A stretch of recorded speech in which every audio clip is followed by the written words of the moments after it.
నిజాయితీగా ప్రేమిస్తే అమ్మాయిలు ప్రేమించరు. అంటే ఏంట్రా, ఫ్రాడ్ చేయాలా?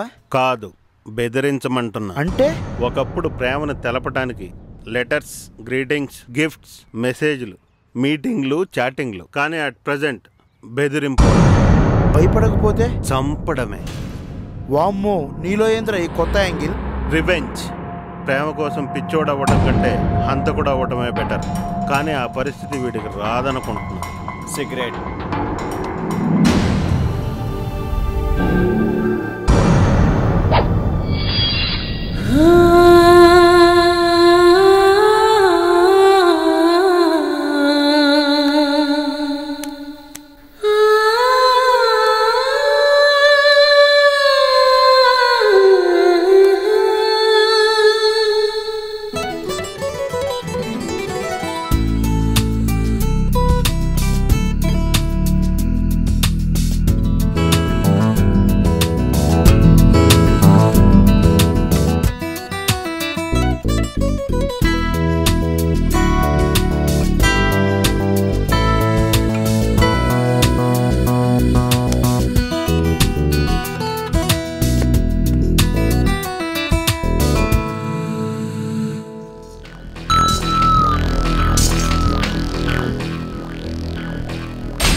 నిద్రలో కూడా చేస్తావు కదరా, చంపేయాలి నిన్ను.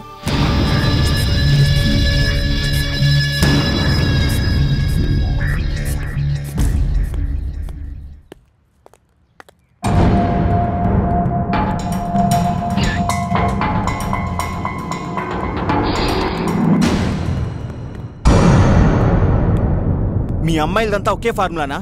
నిజాయితీగా ప్రేమిస్తే ప్రేమించరా? ప్రేమతో మీ చుట్టూ తిరుగుతుంటే పిచ్చని పిచ్చోళ్ళ చూస్తారా? ఏంటే మీ గొప్పతనం? మేమే చూడాలి, మేమే ఫీల్ అవ్వాలి, మేమే ట్రై చేయాలి, మేమే వెంటపడాలి. మీకోసం ఎన్నో ప్లాన్ చేసుకోవాలి, ఎన్నో వదులుకోవాలి. ఏం చేసినా ఎన్ని చేసినా మీరు మాత్రం మమ్మల్ని పిచ్చోడు కంటే హీనంగా చూస్తారు.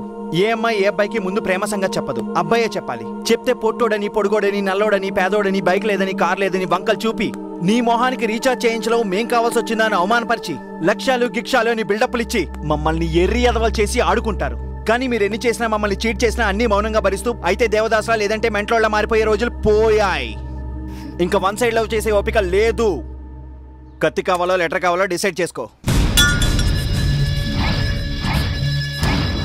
లెటర్లో ప్రేమ ఉంటుంది, కత్తిలో చావు ఉంటుంది. లెటర్ తీసుకుంటే బ్రతికిపోతావు, లేదా కత్తి దెబ్బకు చచ్చిపోతావు. యువర్ చాయిస్, డిసైడ్ చేసుకో.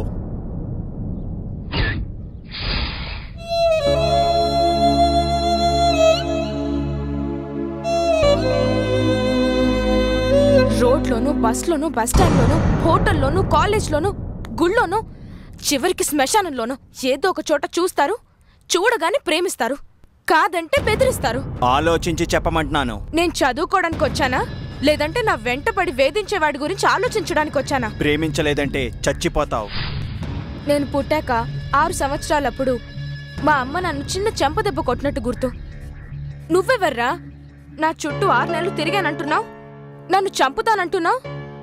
నా ప్రాణం మీద నాకన్నా నీకే ఎక్కువ హక్కుందా? ఉంది, ఎందుకంటే నిన్ను ప్రేమించానుగా.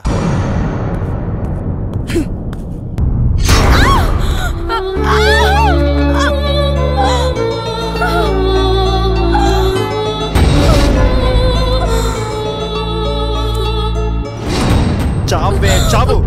నిన్ను పొందే అర్హత నాకు లేనప్పుడు ఈ